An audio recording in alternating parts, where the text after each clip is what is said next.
ఏ విధంగా రెచ్చిపోయి మాట్లాడుతున్నారో మనం చూస్తున్నాం.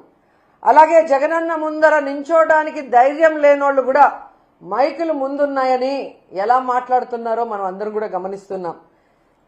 వీళ్ళ మహానాడులో ప్రసంగాలన్నీ మీరు చూస్తే పెద్ద బోగస్ మాటలే అని ఈ రాష్ట్ర ప్రజలకి మరోసారి కూడా అర్థమైంది.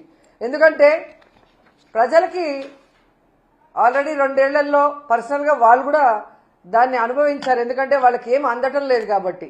ఈరోజు ప్రజలతో పాటు తెలుగుదేశం పార్టీ కార్యకర్తలకు కూడా ఈ తెలుగుదేశం పార్టీ ఒక బోగస్ పార్టీ, బోగస్ మాటలు తప్ప ఏం చేయదనేది వాళ్ళకు కూడా ఈరోజు అర్థమైంది.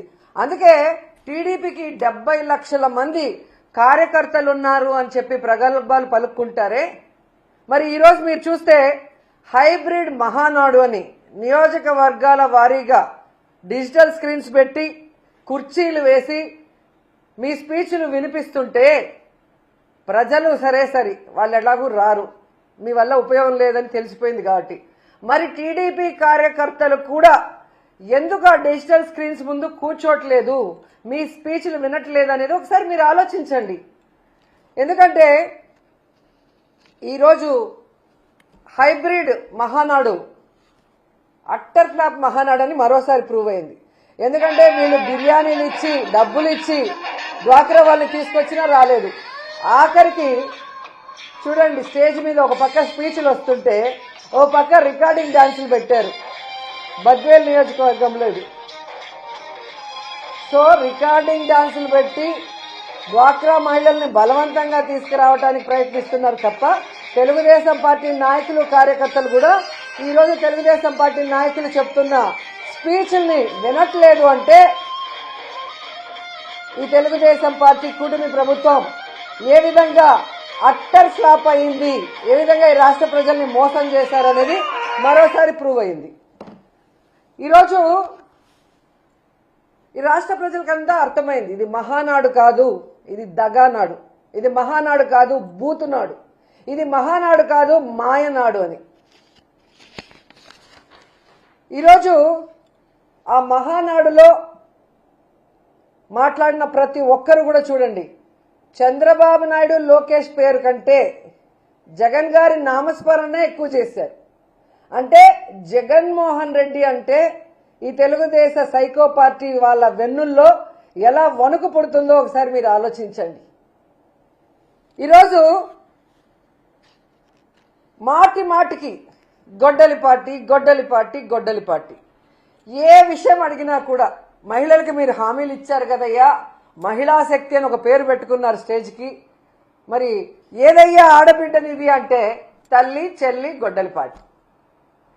ఏదయ్యా నిరుద్యోగ భృతి లేదా ఉద్యోగాలు ఇస్తామన్నారు అంటే తల్లి చెల్లి గొడ్డలి పార్టీ. ఏదయ్యా డ్వాక్రా 0 వడ్డీ రుణాలు అంటే తల్లి చెల్లి గొడ్డలి పార్టీ. అయ్యా అమరావతిలో మీరు చేసే దోపిడీని ఆపండి అయ్యా అంటే తల్లి చెల్లి గొడ్డలి పార్టీ. అంటే ఈ ప్రభుత్వానికి సమాధానం చెప్పడానికి సమాధానం లేదు. డైవర్షన్ పాలిటిక్స్ తో ఎప్పుడు చూసినా తల్లి చెల్లి గొడ్డలి అంటూ మాట్లాడుతున్నారు. ఈరోజు నేను సూటిగా తెలుగుదేశం పార్టీ హోంమంత్రి అనిత గారిని వాళ్ళ మంత్రుల్ని అడుగుతున్నాను, అమ్మా మీ చంద్రబాబు నాయుడు తన ఆస్తుల్లో తల్లి చెల్లికి ఎంత ఇచ్చారో ఒకసారి చెప్తావమ్మా? హెరిటేజ్ ఆస్తుల్లో తల్లి చెల్లికి ఎంత ఇచ్చారో ఒకసారి చెప్తారమ్మా? ఈరోజు లెక్కలు చెప్పడానికి మీ నాయకుడి దగ్గర ఆయన కొడుకు దగ్గర సమాధానం లేదు. ఎందుకంటే ఈరోజు వాటికి వాళ్ళ తల్లి ఎలా ఉంటుందో ప్రపంచానికి తెలియదు, వాళ్ళ చెల్లెళ్ళు అక్కలు ఎలా ఉంటారో ప్రపంచానికి తెలియదు. వాళ్ళందరినీ ఎక్కడో అట్టడుగున పడేసి తాను మాత్రం మోసాలతో వెన్నుపోట్లతో ఈరోజు ముఖ్యమంత్రి స్థాయికి ఎదిగి ఈరోజు తాను తన పెళ్ళాం తన కొడుకు తన కోడలు మనవడు తప్ప ఈ ప్రపంచంలో ఎవరికి ఏ సహాయం చేయని చంద్రబాబు నాయుడు మాట్లాడుతుంటే మీరు తానా అంటే తందానని మాట్లాడుతున్నారే.